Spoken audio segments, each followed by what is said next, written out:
ఒక్కసారి తమ్ముళ్ళు చెల్లెలు మీరంతా చూడండి, ఈ అద్భుతమైన కాకతీయ కళా తోరణం, ఆ పైన మన రాష్ట్రపు పక్షులు పాలపిట్టలు, జింకలు, మరి రామప్ప గుడిలోని రమణీయ శిల్పాలు, అంబాజీ గారు, తర్వాత రవిశంకర్ గారు,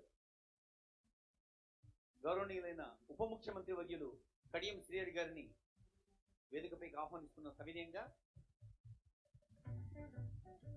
కళా దర్శకులు ఈ రంగాలంకరణ ఇంత అందంగా చేయడానికి రెయిన్బోళ్ళు కృషి చేసిన అంబాజీ గారికి పెద్దలందరూ చేస్తున్న సన్మానం.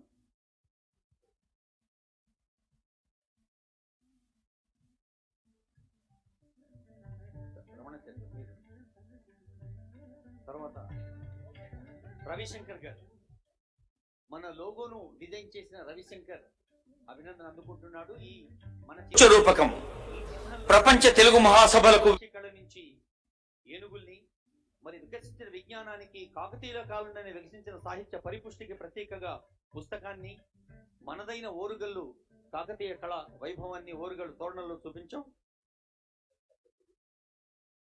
వెంకటేశ్వర రెడ్డి గారు క్రీడా ప్రాధికార సంస్థ అధ్యక్షులు, వారిని వేదికపైకి ఆహ్వానిస్తూ ఉన్నాం. రమణాచారి గారు ప్రత్యేకంగా పిలుస్తున్నాం, ఎందుకంటే ఇప్పుడు ప్రత్యేకంగా సైకిల్ తోటి 1700 కిలోమీటర్లు సైకిల్ చేశాడు తమ్ముడు నాగరాజు. మొత్తం తెలంగాణలోని 31 జిల్లాలు సైకిల్ మీద తిరిగాడు. ప్రపంచ తెలుగు మహాసభల సందేశాన్ని అందరికి అందించేందుకు ఆ చిరంజీవిని ఇప్పుడు వేదికపైన పెద్దలు ఆశీర్వదిస్తున్నారు, అభినందిస్తున్నారు.